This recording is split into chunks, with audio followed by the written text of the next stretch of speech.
Welcome to Creepypasta Tapes, a place where shadows whisper, old houses breathe, and the stories you forgot remember you.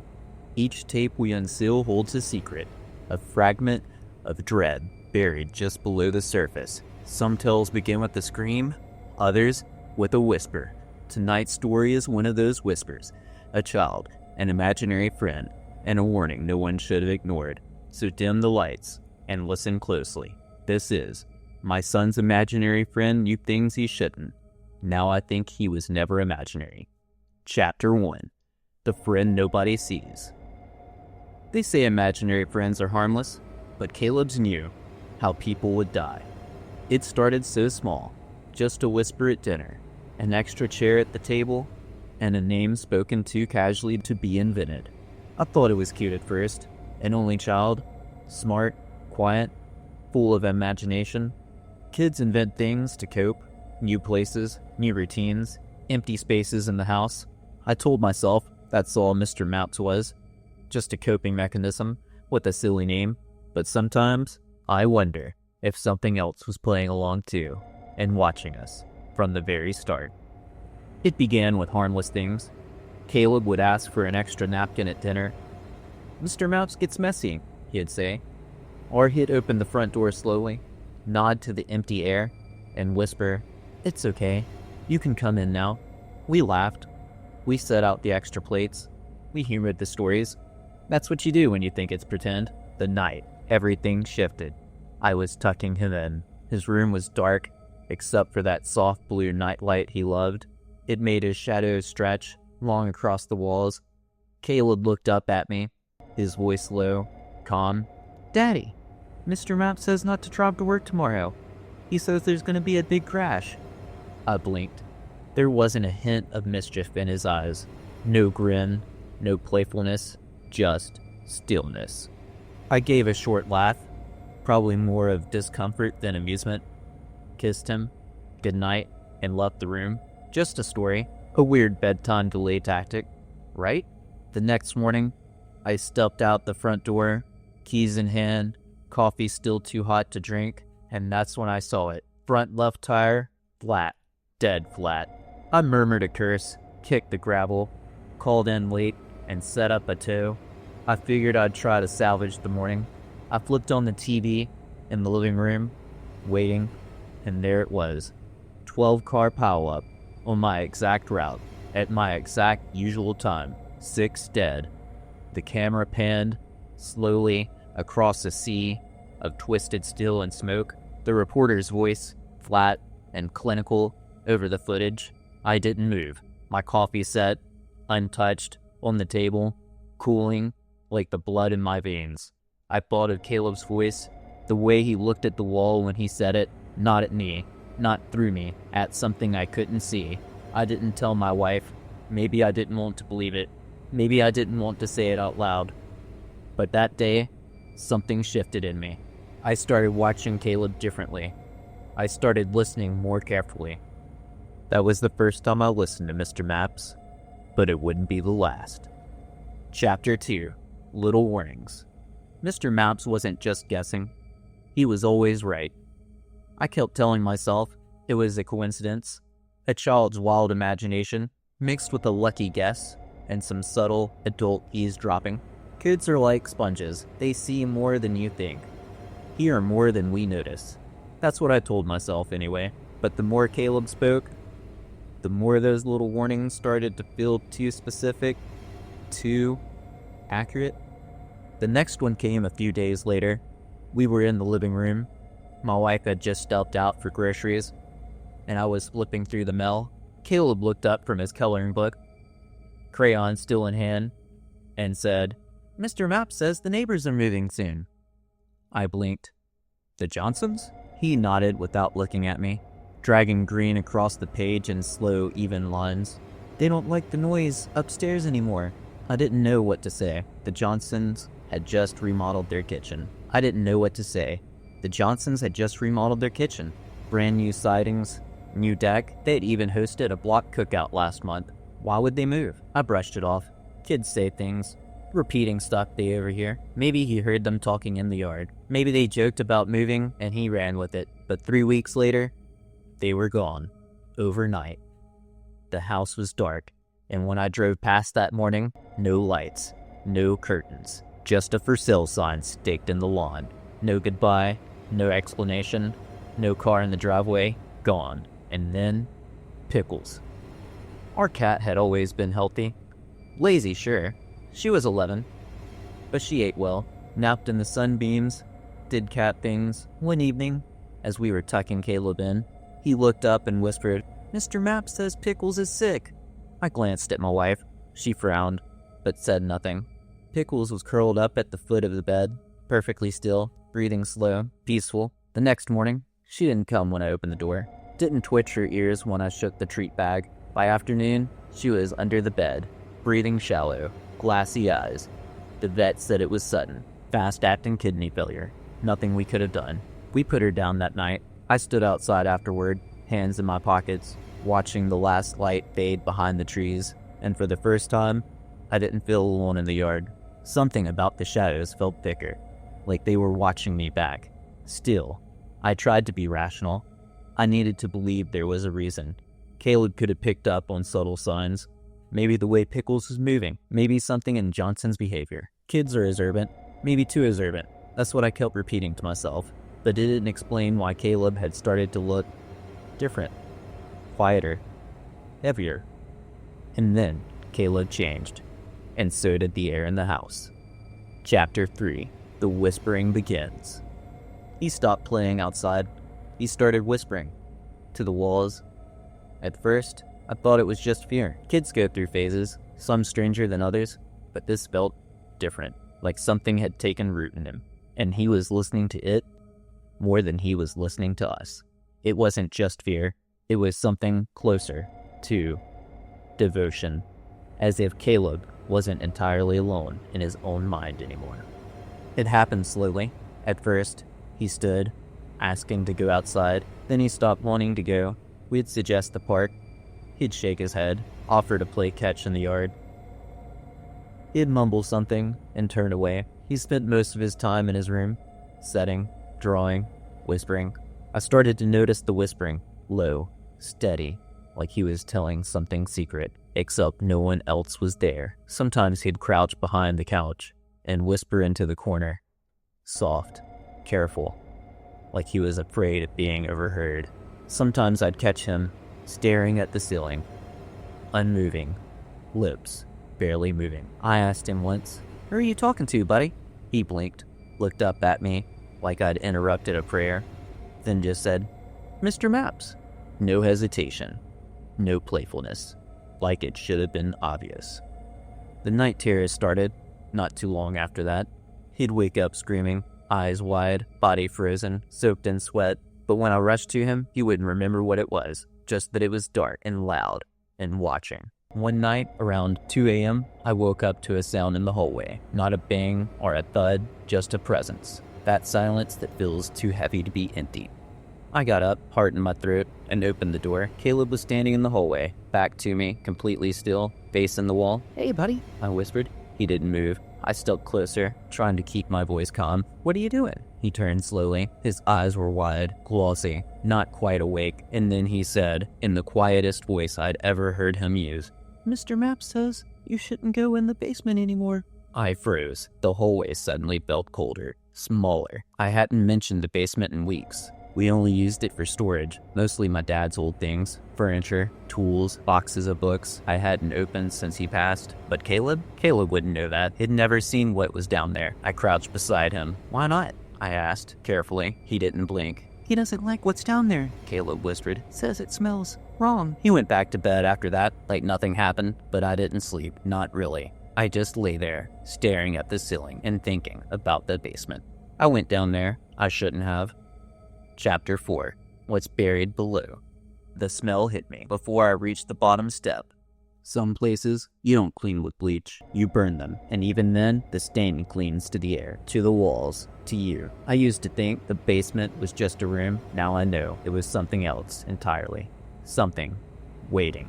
I went down during the day. Sunlight poured through the kitchen window, warm on the tile, but the moment I opened the basement door, it felt colder, like the air dropped 10 degrees in a single breath. I flipped the switch. The old bulb buzzed, flickered, settled into a dull amber glow that didn't reach the far corners.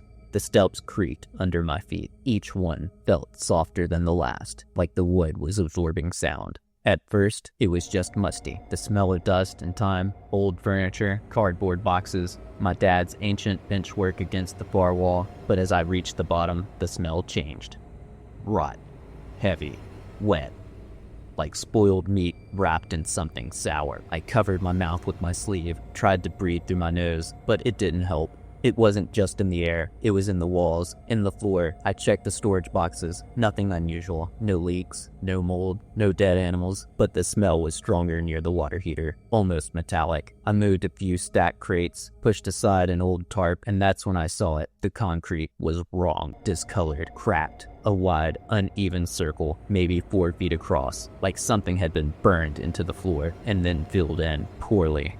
Veins of black ran through it like veins in bruised skin, and right in the center, the surface shimmered ever so slightly. I knelt down. Against every instinct I had, I touched it. It was warm, not just warmer than the floor, warm, alive. I yanked my hand back, like I'd touched a stove. My heart was pounding, sweat beaded across my back. I backed away, slowly, eyes locked on the circle, like it might open beneath me. I didn't sleep that night, not really. When I finally drifted off, it wasn't peaceful. I dreamed of fire, not just flames, no. Something ritualistic. Candles, dozen of them, lining a dark room, like eyes in the dark. My father was there, not the man I remembered, but younger, focused, mewing, whispering something over a book I couldn't read. And behind him, a child was screaming. I couldn't move. I couldn't stop him. I could only watch as the flames twisted and the screaming grew louder, till it wasn't a child anymore, just something wrong. When I woke up, I called my mother. I needed to know who my father really was. Chapter 5. Family Secrets. Your father was a troubled man, she said. There were things I chose not to see. Always thought Dad was. Distant, quiet, hard to know, but not dangerous. Never dangerous. Now I was not sure. Maybe the silence he wrapped around himself wasn't protection, but a barrier. And maybe it wasn't to keep the world out. Maybe it was to keep something in.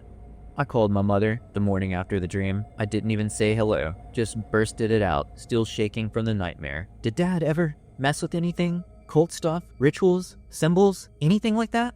There was a long pause, the kind that carries weight. Not confusion, not surprise, but recognition. Then, finally, she said it. Your father was a troubled man. Her voice was soft, controlled, but I could hear the regret curled beneath it. There were things I chose not to see, she added. What kind of things? I asked, gripping the phone tighter. More silence. Mom? She took a breath, like she was about to explain, but instead, she hung up, just like that. I stared at the phone, listening to the dead tone humming in my ear. She knew something she couldn't say or wouldn't. I didn't call her back. That night, I stayed up late, scrolling through old photos on my laptop. Dad at the grill, Dad holding Caleb as a baby, Dad sitting stone-faced at the wedding. So many photos, and so little presents. He was always there, but not. A shadow in the corner of every frame. At around 2 a.m., I finally gave up and went to bed. And that's when I felt the blanket shift, a small weight crawling in between us. Caleb, he nestled between us, silently, his skin cold with sweat. I didn't speak, just wrapped an arm around him. Then he whispered it, so quiet I almost missed it. Mr. Mounts tries to keep it away. He paused. But it's awake now. I held my breath. What is? He didn't answer. Just curled into my chest. My wife stirred beside me, half asleep. I mouthed, it's okay. But it wasn't. There was something in Caleb's voice, a kind of resignation, like he knew something terrible was coming. And there was nothing any of us could do about it. I stared at the ceiling in the dark, counting the seconds, hearts pounding, and then the banging began. Chapter 6. Something below. 3 heavy knocks, then scratching, then a groan that shook my teeth. This wasn't sleep paralysis. This wasn't a nightmare. This was something real, and it was trying to come through. You can feel it when a house stops being a house, when it becomes something else, a skin, a mask, a vessel for something waiting beneath the floorboards. The first knock shook the picture frames, a deep, heavy sound like someone pounding on the underside of the foundation with a closed fist. Then came the second, slower, angrier. By the third, the windows vibrated, and then silence until the scratching began, soft at first, fingertips on drywall.